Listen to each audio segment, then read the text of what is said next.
America, even during the difficult times of 2021, we're not starving to death. Now, there may be.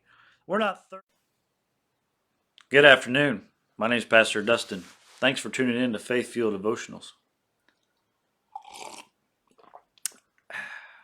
You ever been thirsty before? Hungry? You know, it's amazing. I drink coffee every day. Gallons and gallons and gallons. I wonder how many gallons of coffee I have partaken of in my lifetime. It's probably innumerable. I could probably fill up a water tower with as much coffee as I drink. And you know, never has there been a time where I've woken up in the morning and said, you know what, I've had enough. I'm full. I'm satisfied. Because every morning, I'm thirsty for more. You know, never has there been a time when I've had a donut, a Twinkie, a ding dong, and said, you know what, I've had enough. Because they're always good. What's going on with this? Why are we always hungry? Why are we always thirsty? Well, the Bible talks a little bit about this today. Matthew chapter number 5 and verse number 6, we're talking about our attitude towards satisfaction.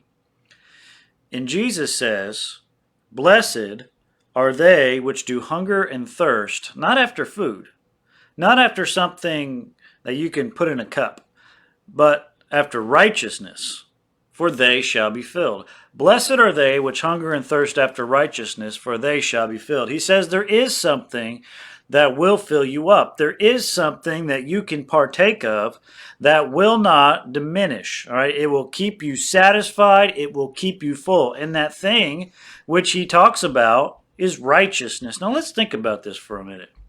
Blessed are they which hunger and thirst after righteousness. Now the question comes up, what does it mean to hunger and thirst? We hunger for food, we thirst for water.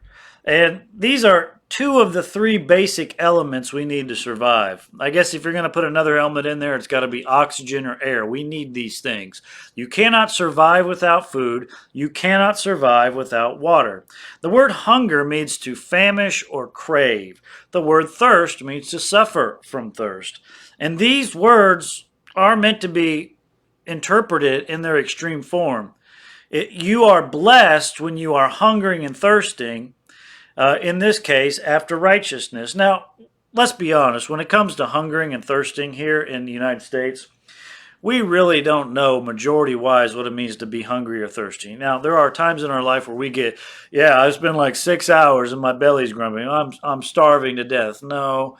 You know, there are extreme cases, and there are people that have experienced severe hunger. But for the most part, we here in America, even during the difficult times of 2021, we're not starving to death. Now, there may be. We're not thirsting to the point where, I'm concerned about my life. But there are people that do. And if there is a hunger and if there is a thirst that we're starving for in America, it's a hungering and a thirsting after righteousness. There are people that are craving it today. But we understand this idea of to be hungry.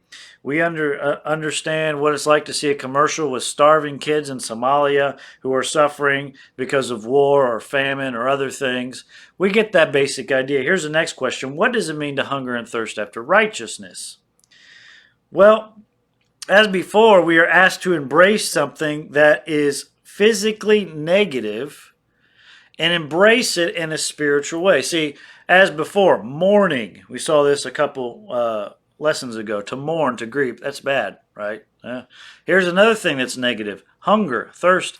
But you take something that's negative in an earthly sense or in a physical sense, and you reevaluate it on the idea of a spiritual sense. It's a blessing to hunger and thirst after righteousness. It's a good thing to be hungry if you're hungry for righteousness. It's a good thing to be thirsty if you're hungry for righteousness. So what is righteousness? Well, righteousness means equity. It means fairness. It means justice. But literally, basically, it means doing the right thing. It's good to hunger after doing right. A lot of people hunger for unrighteousness. They wake up in the morning and they say, oh boy, the weekend's coming up. I can't wait to get into my hands into some unrighteousness. And they look forward to that. They long for it. But the question is, do we hunger for doing what is right? Now, when it comes to salvation, righteousness is not obtained by good works. It's nothing we can do. We obtain righteousness by having faith in the righteous works that Jesus did for us on the cross. Romans 5:17 says, "But if by one man's offense death reigned by one, much more they which receive abundance of grace and of the gift of righteousness shall reign in life by one, Jesus Christ. For as by one man's disobedience many were made sinners, but so by the obedience of one shall many be made righteous." It's the righteousness of Christ that makes us right with God. When I accept him, I put my faith in him, he gives me righteousness. It's not by me trying to be righteous, drumming it up myself. That's impossible. Now, if you are saved, this idea of sanctification, which literally means to grow as a Christian, to be like Christ, it is our obligation to grow in our righteousness, and that's by yielding ourselves to God. Romans 6:13, "Neither yield yourself members as instruments of unrighteousness unto sin, but yield yourselves unto God as those that are alive from the dead, and your members as instruments of righteousness unto God." So here's my question. Are you saved? If you need to be saved, you need to put your faith in the righteousness of Christ, not in the righteousness of yourself, because you and I are not righteous. If you are saved, how are your desires? Are your desires righteous? Let me ask you this. Do you desire things that you don't need? Are you discontent with the things you have? That's called covetousness. Do you desire to lie, to cheat? Do you desire to speak the truth? Do you desire to steal something that's not yours? Or are you satisfied with the things you have? Do you desire to lust for things, maybe in a sexual manner, or maybe even in a temporary possessions type manner? Or are you, again, satisfied? Do you desire to hate other people? Do you look at disgust with certain people and push them away and allow anger, all right, to swell up when you think about people?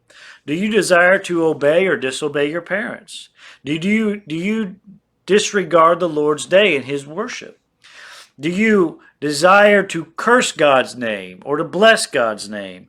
Do you desire to worship false idols or things that are temporal? Do you keep other things above God?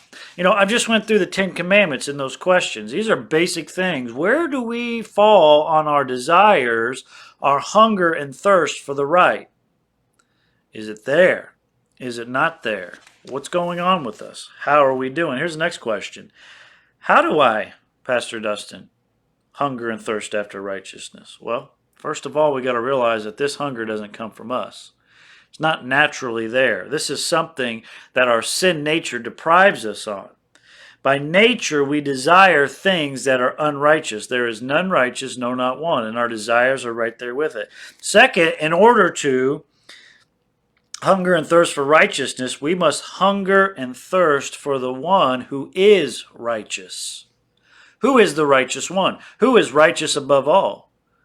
Jesus said it himself. There's none good but God, and there's none righteous but God, and we must seek after him. 1 Corinthians 1:30, "But of him are ye in Jesus Christ, who of God is made unto us wisdom and righteousness." 2 Corinthians 5:21, "For he hath made him," Jesus, "to be sin for us, that we might be made the righteousness of God in him." Do you desire righteousness? And it's not just about righteous acts.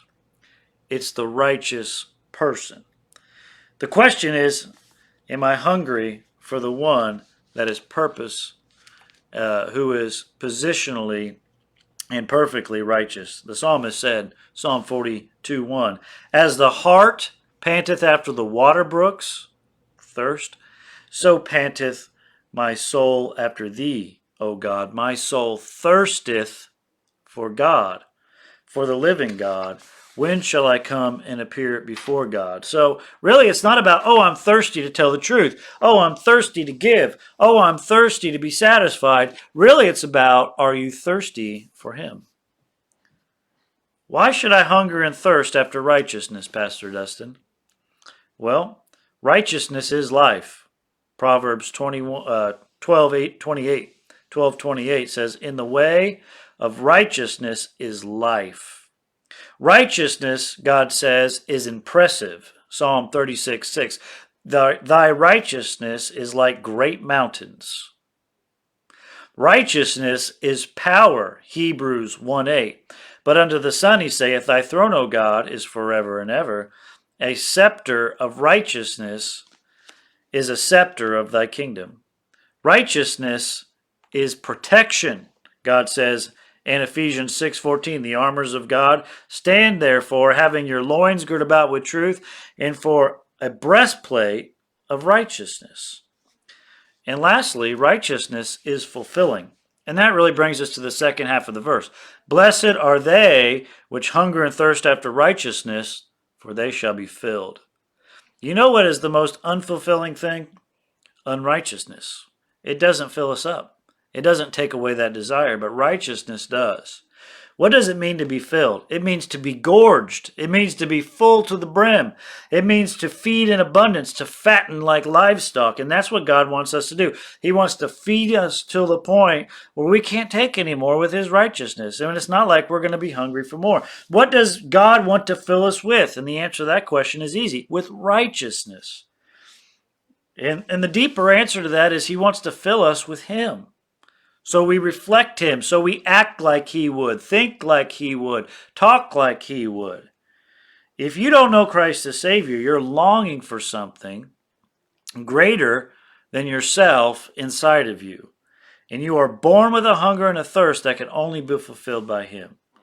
And if you are a Christian, you too are longing to be fully redeemed, longing to get out of this world and move on to the next place, and to be perfectly made righteousness in a place called heaven.